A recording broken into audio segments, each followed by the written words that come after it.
croissance négative.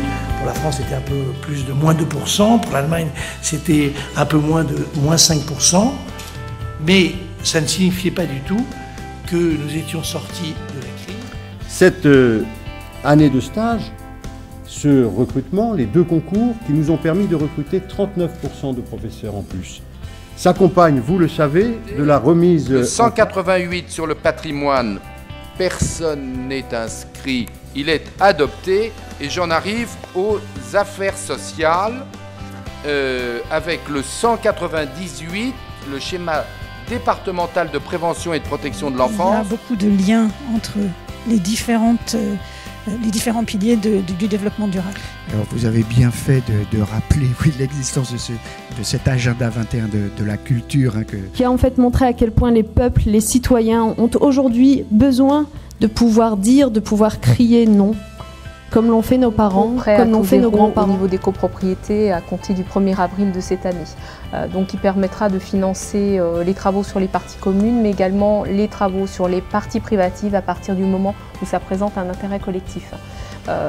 Point de vue éco-prêt à taux zéro, ce qui est notable aussi pour cette année, c'est le rallongement de la durée. Avant c'était 10 ans.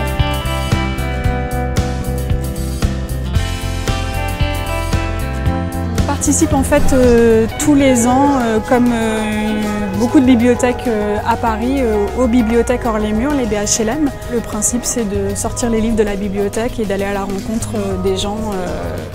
Le travail collaboratif va prendre de plus en plus d'importance et il sera d'autant plus facile que des outils numériques leur permettront de le faire même s'ils ne sont pas sur le campus. Je pense que bien évidemment, pour résoudre les autres crises, à commencer par un investissement massif et contrôlé par les sociétés. Pour moi, Danielle Mitterrand, c'est celle qui leur a donné la parole. Donc les images qui me reviennent, c'est quand elle est allée au Mexique. Et on aime bien les agitateurs d'idées. Il n'y en a plus tant que ça. Et Danielle était vraiment une agitatrice d'idées.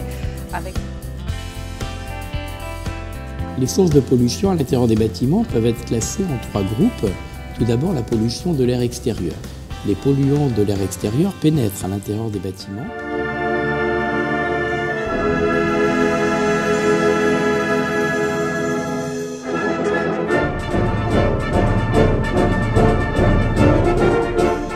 J'ai trouvé un orchestre vraiment très agréable. Jean-Claude Gaota, c'est quand même une pointure et c'est vrai que on apprend une autre manière de travailler en danse. Ça apporte énormément, quoi. Et c'est une très très belle expérience. On apprend vraiment à trouver notre propre danse, donc on